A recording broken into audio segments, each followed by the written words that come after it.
Cześć, witam was Energik. Dzisiaj recenzja gry Batman Arkham Knight w wersji na PlayStation 4.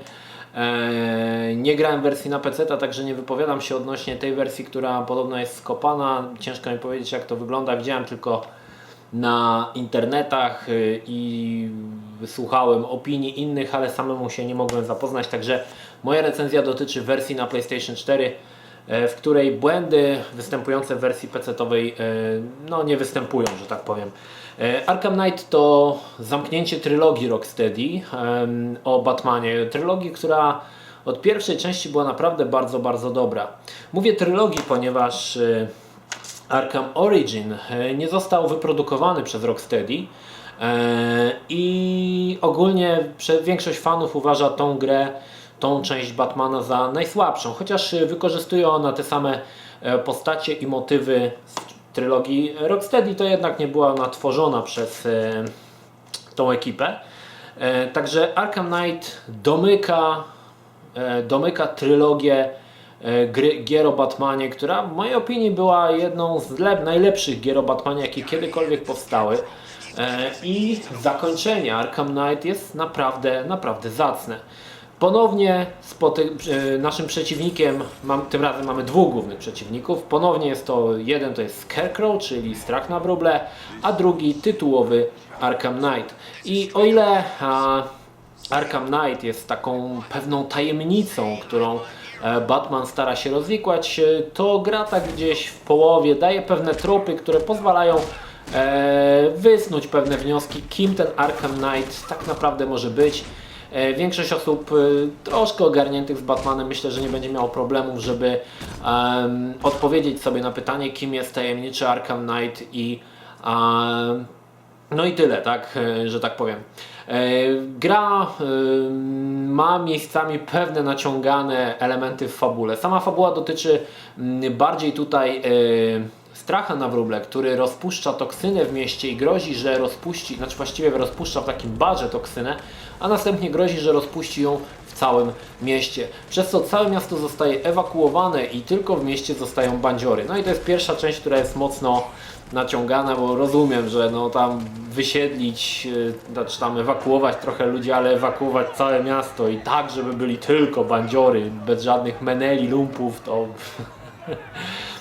No ale w każdym razie musieli to zrobić, żeby w pewien sposób uwiarygodnić to, że miasto jest opuszczone. W każdej części, właściwie nie w każdej części, i w Arkham Origin i w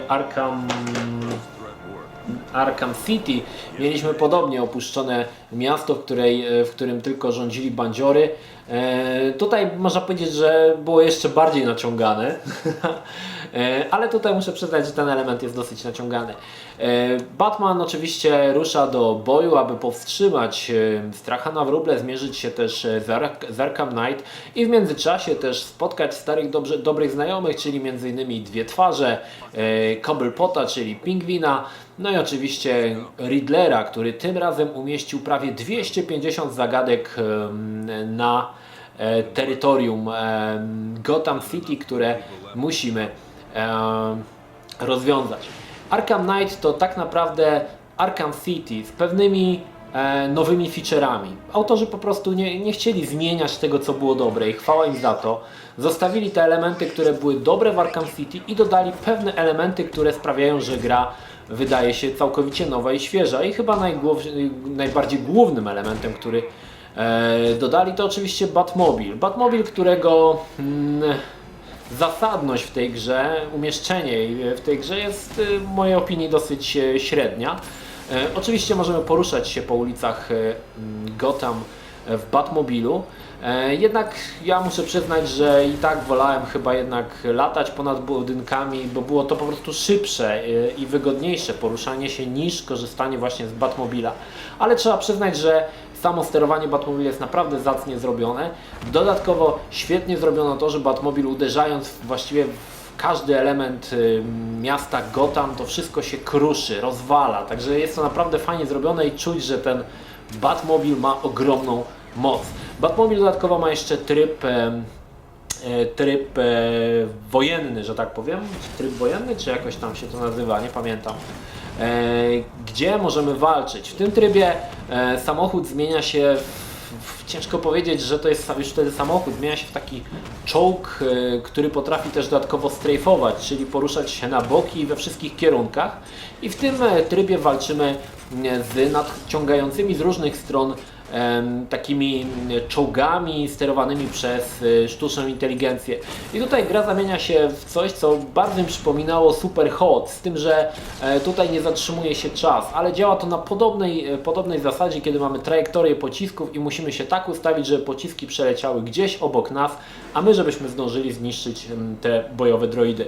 I chociaż na początku muszę przyznać, że wypada to nieźle, za którymś razem już po prostu to troszkę nuży i zaczyna męczyć. Chwała za to, że Batmobil jest też potrzebny przy rozwiązywaniu niektórych zagadek Riddlera, przez co no, ten samochód nie wydaje się tylko takim tłem, dodatkiem, a faktycznie uczestniczy on cały czas w naszej przygodzie.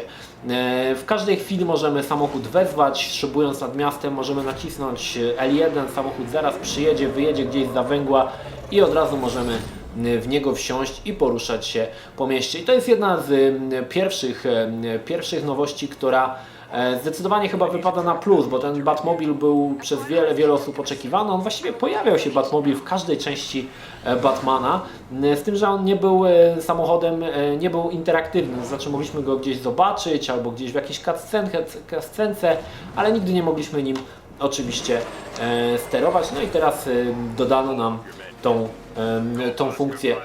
Druga rzecz, która taką mini nowością, że tak powiem, to oczywiście troszkę zmodyfikowano system walki, który od Arkham Asylum sprawdzał się zacnie, czyli właściwie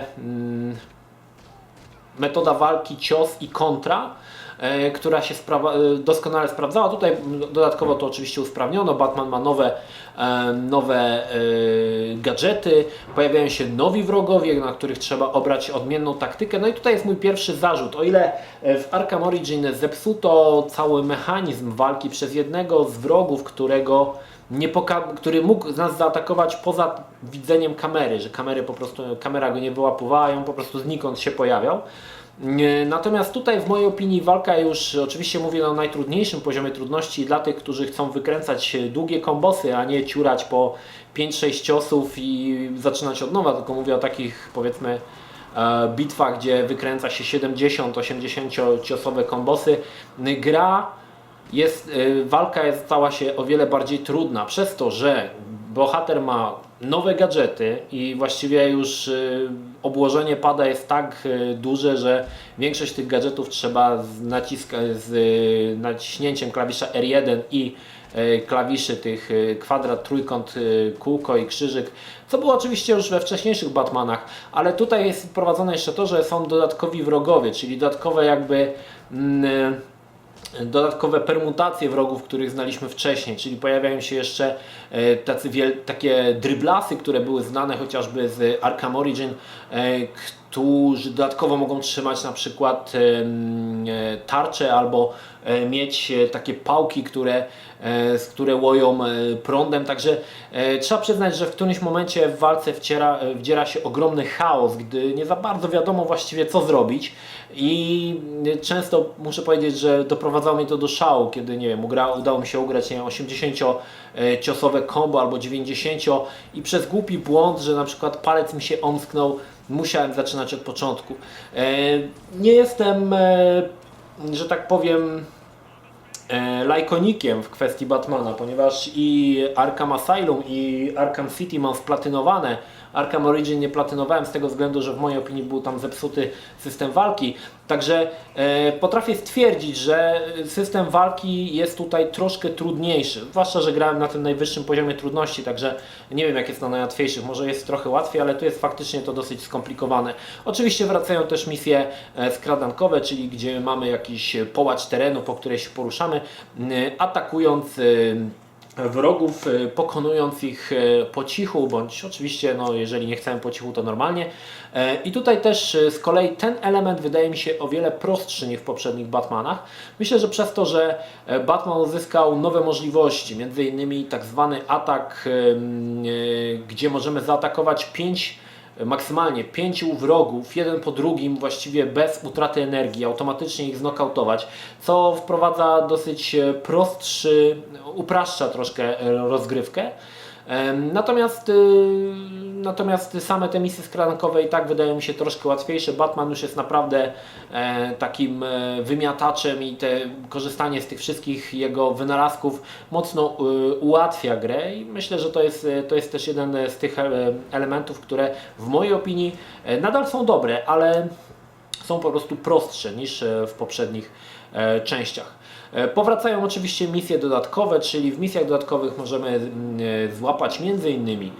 pingwina, możemy złapać dwie twarze, pojawi się też Man-Bat, jeżeli jesteście fanami Batmana, to wiecie, kto to jest.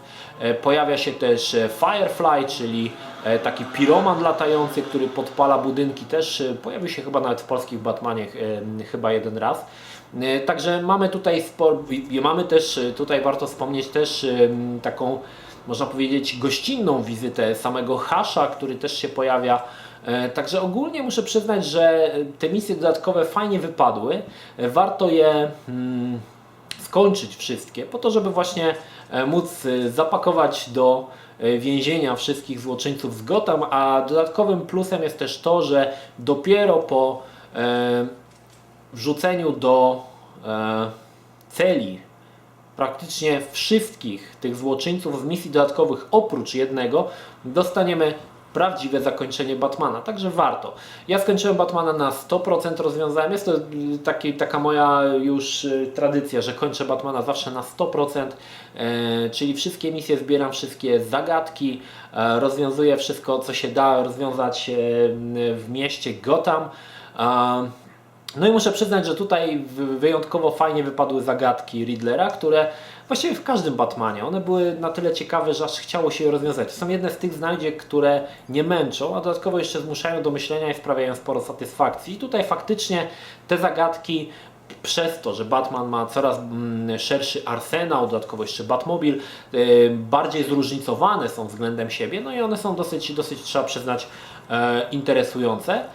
Troszkę mi zabrakło zagadek, które były chyba w Batman Arkham City, gdzie musieliśmy odpowiednio ustawić się na jakimś budynku, aby zbudować znak zapytania, który był namalowany na różnych częściach, znaczy jego części były namalowane na różnych budynkach i dopiero odpowiednie ustawienie kamery powodowało to, że mogliśmy zobaczyć cały ten pytajnik i go wtedy przeskanować. Trochę mi brakowało, bo to były bardzo fajne zagadki, natomiast tutaj mamy takie bardziej typowe, chociaż oczywiście, tak jak mówię, pojawiają się nowe formy tych zagadek, przez to, że mamy nowe elementy do wyboru, m.in. Batmobil, czy też nowe gadżety samego Batmana. Słuchajcie, kolejna rzecz, o której myślę, że warto wspomnieć, to grafika. W mojej opinii graficznie wypadło naprawdę zacnie.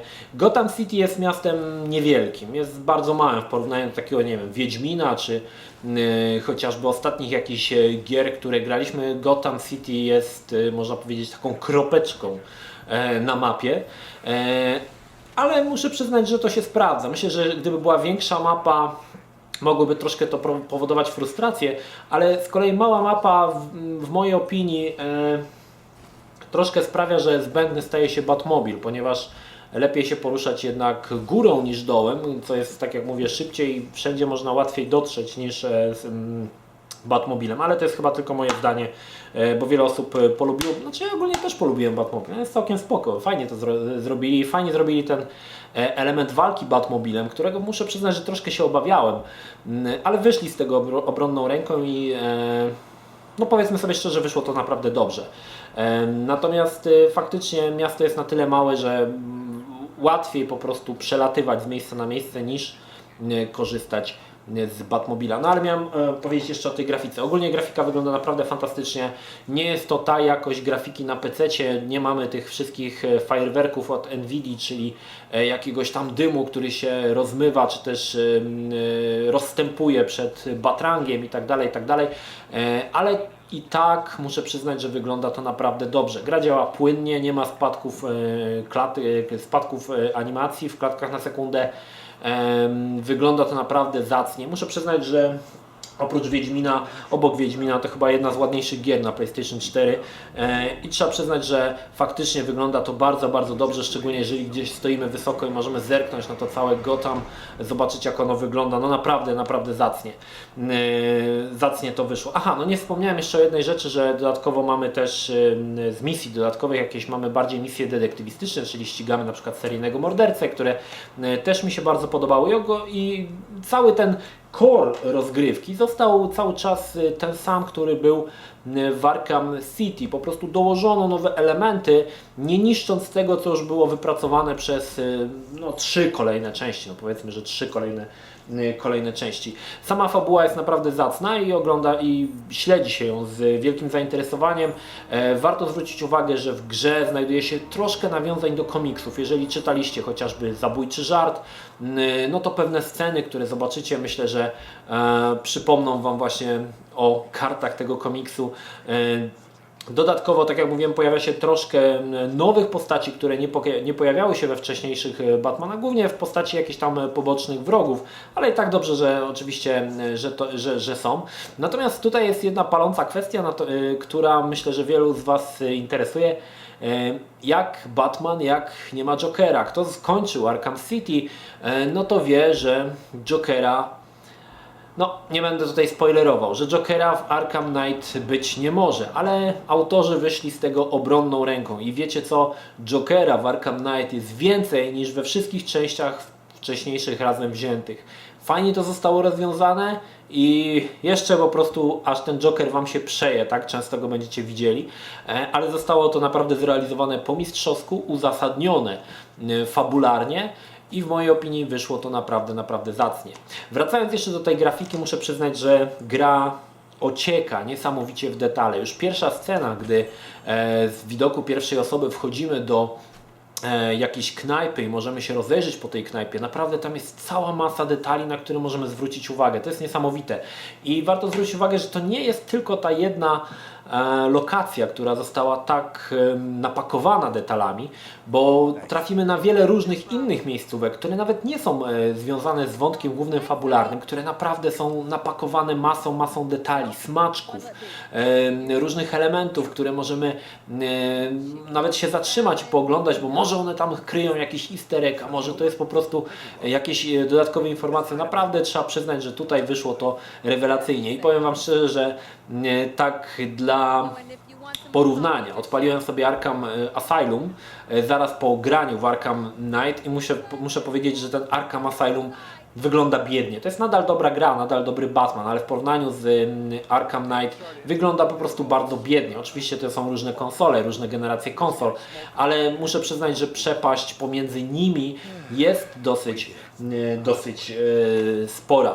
Słuchajcie, no zdecydowanie mogę polecić. Batman jest naprawdę fajny. Dodatkowo oczywiście dostaliśmy ponownie wyzwania. Jeszcze wyzwań wszystkich nie ograłem, czyli różnego rodzaju rozwiązania, znaczy różnego rodzaju zadania, które musimy wykonać, a to na przykład zebrać ileś tam punktów w walce z Batmobilem, albo przejechać na czas jakiś wyścig. Chyba tam połowę tych zadań zrobiłem, ale w mojej opinii te zadania, które nie są powiązane z walką wręcz, są o wiele prostsze niż były to na przykład zadania w Arkham City bądź w Arkham Asylum, gdzie naprawdę potrafiły napsuć sporo krwi, szczególnie te w Arkham City.